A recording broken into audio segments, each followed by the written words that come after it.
जय हिंद। आप सभी का स्वागत है आपके अपने YouTube channel Rahul time studio में। दोस्तों आज की वीडियो में बात करने वाले हैं क्लास 12 का हिंदी का चैप्टर नंबर 2 उसने कहा था कहानी। ठीक है, उसने कहा था जिसके रचयिता कौन है भाई? चंद्रदास शर्मा गुलेरी जी। इसका जो है इस वीडियो में हम लोग सब्जेक्टिव क्वेश्चन करने वाले हैं। हालांकि पिछले वीडियो में हमने ऑब्जेक्टिव क्वेश्चन सभी क्वेश्चन को कर लिया था। ठीक है, इस वीडियो में हम लोग सब्जेक्टिव क्वेश्चन करने वाले हैं एंड आपका जितना भी इस चैप्टर से सब्जेक्टिव क्वेश्चन निकलता है और शॉर्ट एंड लॉन्ग क्वेश्चन निकलता है, उन सभी क्वेश्चन को जो है इस वीडियो में हम लोग करने वाले हैं। तो चलिए बिना देरी के इस वीडियो को स्टार्ट करते हैं। ठीक है, चलिए सबसे पहला क्वेश्चन जो है वो क्या है? कह रहा है उसने कहा था कहानी कितने भागों में बटी हुई है। उसने कहा था जो कहानी है ना वो कितने भागों में बटी हुई है। कहानी के कितने भागों में युद्ध का वर्णन है? क्या बोल रहा है? उसने कहा था जो कहानी है वो कितने भाग में बटा हुआ है और कहानी के कितने भाग में जो है युद्ध का वर्णन है। यही क्वेश्चन बोला है ना। तो चलिए देख लेते हैं हम लोग क्वेश्चन का। ठीक है, आंसर क्या है? बोल रहा है उसने कहा था जो कहानी है ना वो 5 भागों में बटी हुई है। कितने भागों में भाई? 5 भागों में बटी हुई है उसने कहा था कहानी। ठीक है, उसने कहा था कहानी कितने भागों में बटी हुई है? 5 भागों में बटी हुई है। इस पूरी कहानी के 3 भाग में युद्ध का वर्णन है और दूसरे तीसरे चौथे भाग में युद्ध का क्या है? दृश्य है। ठीक है, युद्ध का वर्णन किसके भाग में है भाई? तो युद्ध का वर्णन हमारा तीसरे भाग में, 3 भाग में। इस पूरी कहानी के 3 भाग में, 3 हिस्से में जो है, 3 भाग में जो है युद्ध का वर्णन मिलता है और दूसरे तीसरे चौथे भाग में जो है युद्ध का दृश्य है।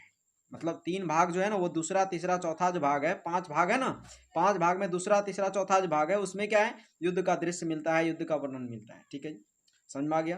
3 भाग कौन कौन सा है? दूसरा तीसरा चौथा भाग जो है वहां क्या मिलता है? तो युद्ध का वर्णन मिलता है, युद्ध का दृश्य देखने को मिलता है। ठीक है जी, समझ में आ गया? ये क्वेश्चन पूछा जाएगा कि उसने कहा था कहानी कितने भागों में बटी हुई है। तो उसने कहा था कहानी 5 भागों में बटी हुई है। कहानी कितने भागों में युद्ध का वर्णन है? तो कहानी के 3 भागों में युद्ध का वर्णन है। कौन कौन सा? दूसरे भाग, तीसरा भाग और चौथा भाग में जो है युद्ध का वर्णन मिलता है। ठीक है, युद्ध का दृश्य देखने को मिलता है।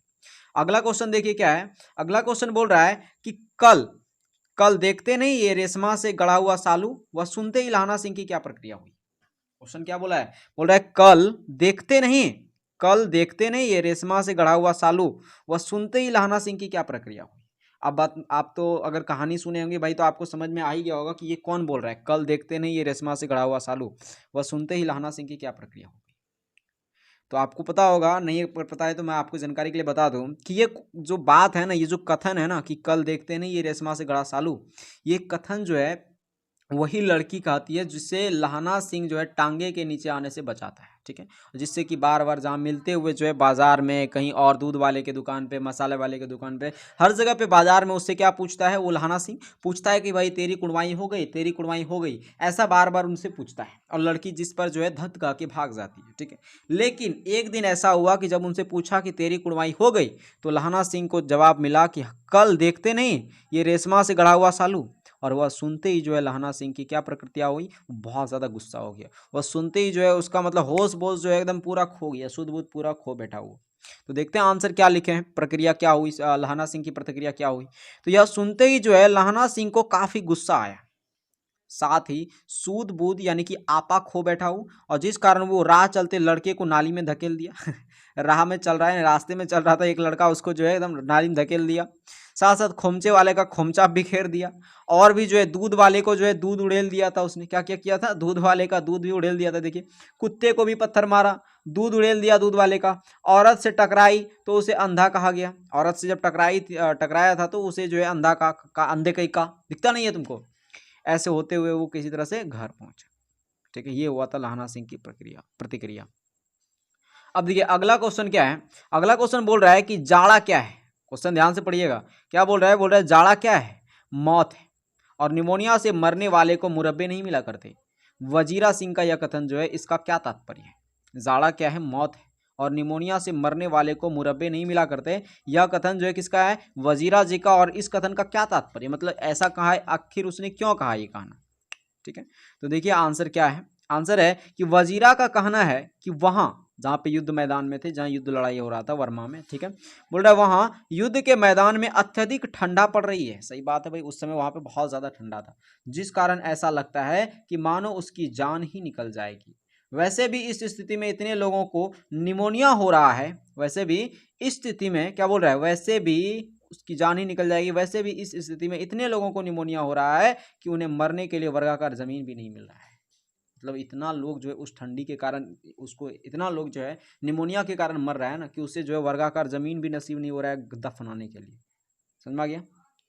चलिए, इतना समझ में आ गया ना। और मुरब्बे का मतलब होता है, अगर देखें तो मुरब्बा होता है एक तरह से अरबी भाषा का शब्द है ये मुरब्बे, ठीक है।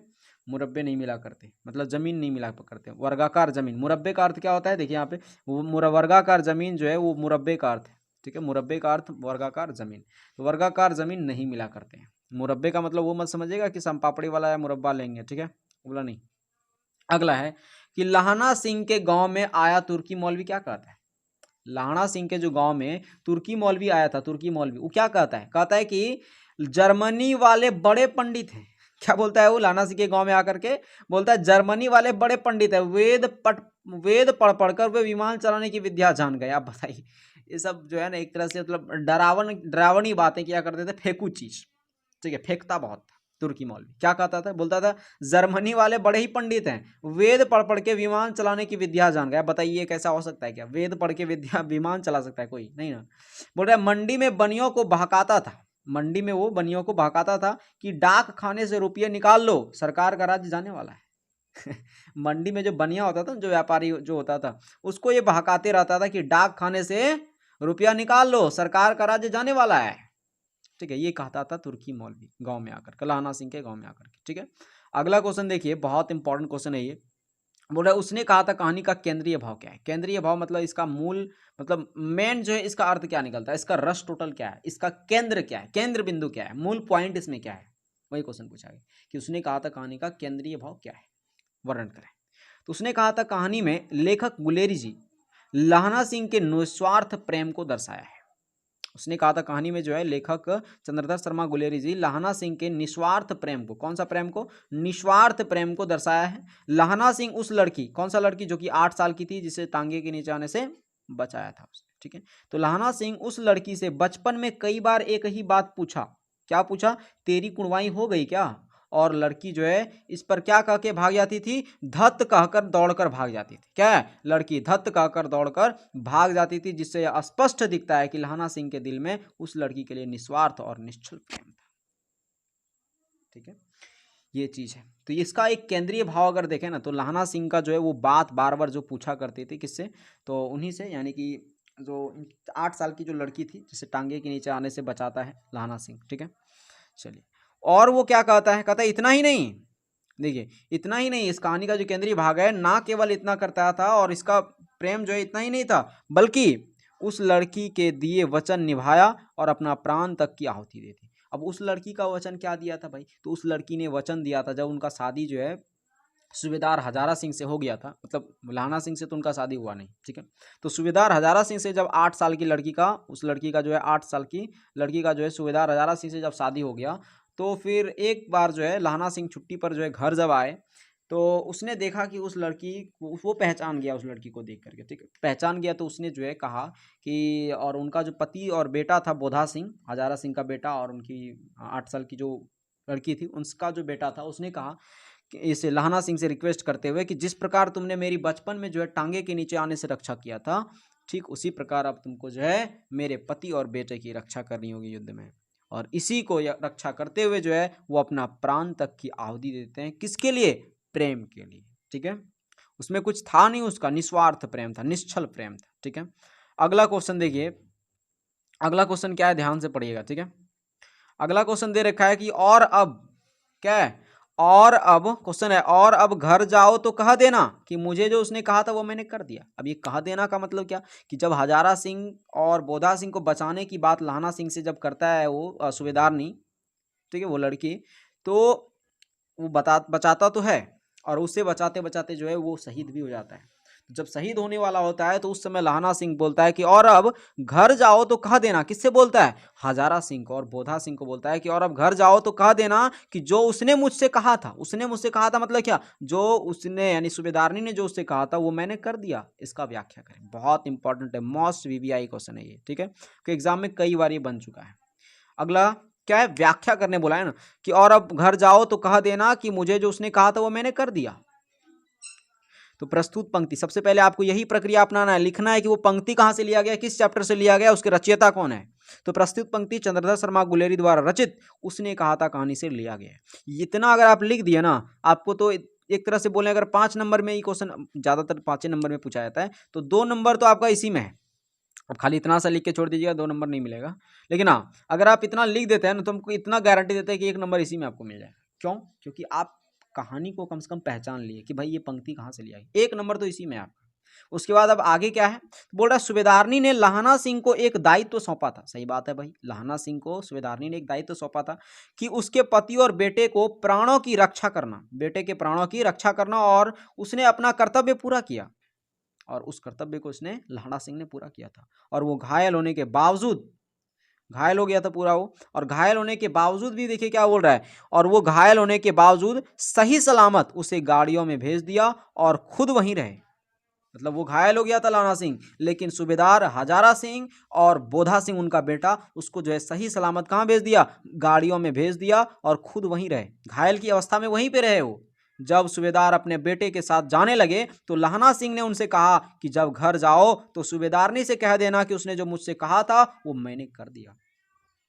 ठीक है, देख रहे हैं कैसी एकदम निश्चल प्रेम की कहानी है, एकदम निस्वार्थ प्रेम की कहानी है। इस वजह से बहुत ही जो है अमृत कहानी है, एकदम समझ लीजिएगा एकदम। अगला है कि लाहना सिंह का परिचय अपने शब्दों में दें। लाहना सिंह जी जो है उनका परिचय देना है कि लाहना सिंह कैसे थे भाई, उनका स्वभाव कैसा था, उनका चरित्र कैसा था, उसको जो है चित्रित करना है उसको। ठीक है, तो लाहना सिंह का परिचय देखिए। लाहना सिंह एक वीर सिपाही थे। क्या थे? एक वीर सिपाही थे। वह इस कहानी के, किस कहानी के, उसने कहा था कहानी के प्रमुख पात्र और नायक थे। लेखक इस कहानी में उनके चरित्र को पूरी तरह बताया है।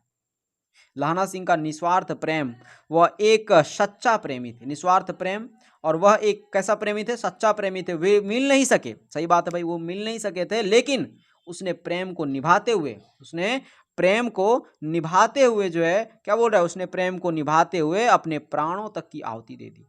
इतना ही नहीं, वे बहादुर और निडर व्यक्तित्व का स्वामी है, बहादुर और निडर व्यक्तित्व का स्वामी है, जो युद्ध जर्मन पलटन को मार गिराए, जो युद्ध में, यहाँ पे लिख लेना है में, ठीक है, जो युद्ध में जर्मन पलटन को मार गिराए। यहाँ से ऑब्जेक्टिव बनेगा आपका कि जर्मन पलटन को युद्ध में किसने मार गिराया था, लाहना सिंह।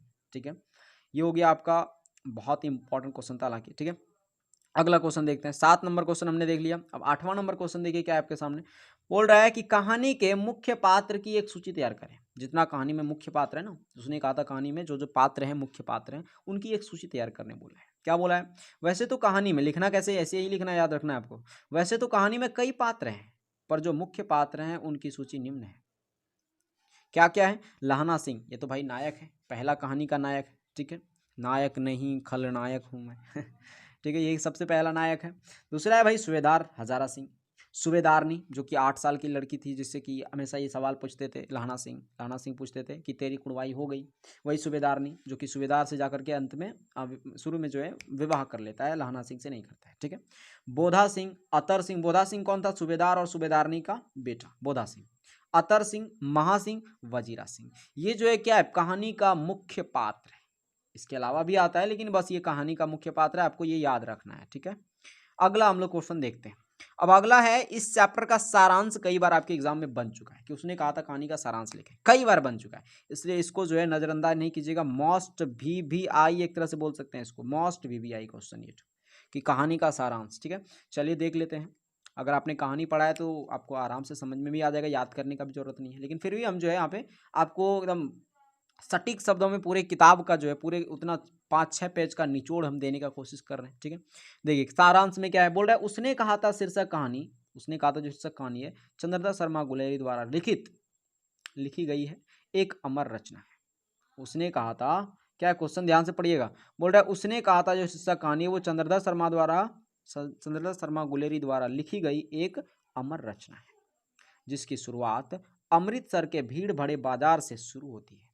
और इस कहानी की जो शुरुआत होती है कहाँ से शुरू होती है? अमृतसर के भीड़ भाड़ बाजार से शुरू होती है, जहां 12 वर्ष का लड़का एक 8 वर्ष की लड़की को तांगे के नीचे आने से बचाता है, टांगे के नीचे आने से बचाता है। और बचाते हुए देखिए क्या कर रहा है, बोलता है टांगे के नीचे आने से बचाता है। 12 वर्ष का लड़का 8 वर्ष की लड़की को टांगे के नीचे आने से बचाता है। दोनों बाजार में अक्सर कभी दूध वाले के यहाँ, कभी सब्जी वाले के यहाँ मिलते, और कभी लड़का जो है बार बार उनसे यही प्रश्न पूछता है। कुछ समय बाद जब क्या बार बार पूछता है, तेरी कुंडवाई हो गई। कुछ समय बाद जब लड़का पुनः उस लड़की से पूछता है तो वह कहती है कि हाँ मेरी कुंडवाई हो गई। ठीक है, लड़का जो है बार बार उससे यही प्रश्न पूछता है, क्या पूछता है कि तेरी कुंडवाई हो गई। कुछ समय बाद जब लड़का पुनः उस लड़की से पूछता है तो वह कहती है हाँ मेरी कुंडवाई यानी मंगनी हो गई। कुंडवाई का अर्थ होता है मंगनी।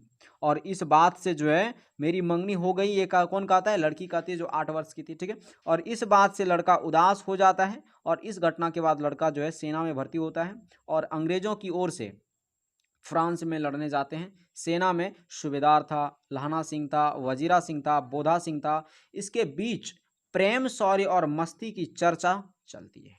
ठीक है, इसके बीच जो है मतलब युद्ध के बीच में जो है मस्ती की चर्चा चलती है। ठीक है, बोधा सिंह बीमार होता है। बोधा सिंह जो है क्या हो जाता है, बीमार हो जाता है। लहना सिंह उसका पूरा ख्याल रखता है। एक बार सूबेदार को बुलाने पर जब लहना सिंह उनके घर जाता है, सूबेदार ने जो है लहना सिंह को बुलाया था क्योंकि सेना में था भाई। अब देखिए एक सैनिक दूसरे सैनिक तो बुलाता ही अपने घर, तो उसी तरह से सूबेदार जो है जब लहना सिंह को अपने घर बुलाता है तो सूबेदारनी लहना सिंह को पहचान जाती है। अब ये सूबेदारनी कौन है, तो वही 8 वर्ष की जो लड़की थी जिसे 12 वर्ष के लड़का यानी कि जो लहना सिंह था उसने 8 वर्ष की लड़की को जो बचाया था वही है लहना सिंह, और वही है सूबेदारनी 8 वर्ष की लड़की। तो बोलता है सूबेदारनी लहना सिंह को पहचान लेती है जब उसके घर जाता है सूबेदार के घर, और उसे जो है पहचान लेती है और बस बुला कर कहती है कि जिस प्रकार तुमने, क्या बोलती है, जिस प्रकार तुमने मेरी बचपन में रक्षा की थी, जिस प्रकार तुमने मेरी, यहां से अब देखिएगा, जिस प्रकार तुमने मेरी बचपन में रक्षा की थी वैसे ही हमारे पुत्र और पति की रक्षा कर। इस प्रेम भावनाओं को मान्यता देकर, इस प्रेम भावनाओं को मान्यता देकर तथा अमर बनाने के लिए, क्या बोल रहा है, इस प्रेम भावनाओं को मान्यता देकर तथा अमर बनाने के लिए लहना सिंह का युद्ध में जो है क्या बोलता है, लहना सिंह जो है युद्ध में मृत्यु हो जाती है। और अर्थात यह कहानी त्याग, प्रेम, देशभक्ति इत्यादि भावनाओं को प्रकट करती है। ठीक है, तो यहाँ से आप चाहें तो इसका एक स्क्रीनशॉट ले सकते हैं, वैसे हम रोटेट कर देंगे। ठीक है, तो यहाँ से आप इसका एक स्क्रीनशॉट ले सकते हैं। ठीक है, उम्मीद करता हूँ आपने इसका एक स्क्रीनशॉट ले लिया होगा। तो अब हम लोग जो है मिलते हैं अगले वीडियो में, तब तक के लिए जय हिंद, जय भारत।